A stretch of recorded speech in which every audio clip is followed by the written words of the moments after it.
Florida just tightened up its laws around sellers' disclosures and expanded some protections for renters as well, in particular around flooding disclosures. Welcome to Dre's Take.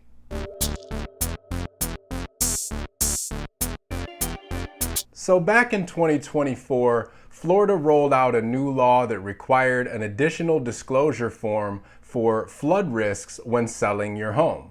On that form, a seller had to disclose whether or not they ever filed an insurance claim or received federal assistance for addressing flood damage. Simple enough.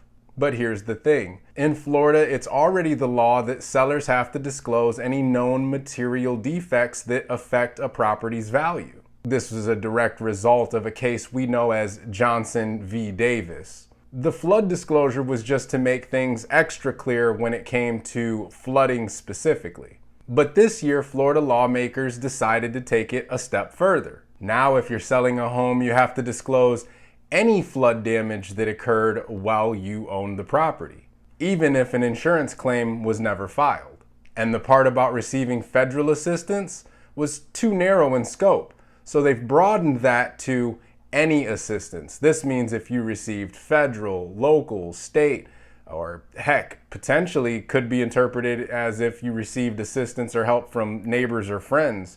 Consult an attorney on that note, but it's open for interpretation. My advice is disclose, disclose, disclose. If you ever had flood damage to the property, just be upfront about it. Save yourself from being in the hot seat or in a civil litigation. Now, a new element to this is that as of today, this affects rental properties as well. Landlords are now required to disclose any potential flood damage or flood history to renters that engage in a lease of 1 year or longer. And it can't just be hidden in the lease somewhere. It has to be in a separate document, black and white, clear as day. If the landlord fails to do this and flooding occurs and the tenant suffers some damages, they can just break the lease. Landlord dropped the ball. But here's why it matters. Florida lawmakers want to be sure that they're protecting consumers, both buyers and tenants.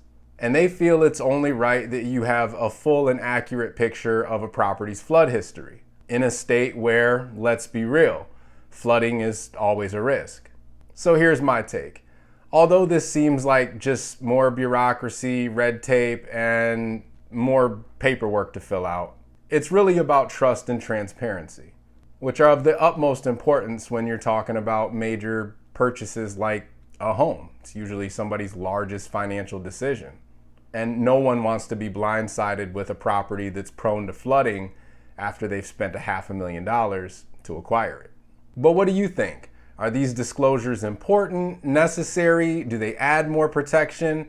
Or is it just more red tape and headaches for landlords and sellers? Feel free to leave a comment. I'd love to hear your thoughts. In the meantime, if there's anything I can do to help you buying, selling, or investing, feel free to reach out. I'm always happy to help. And until next week, that's Dre's Take. All right, y'all. Take care.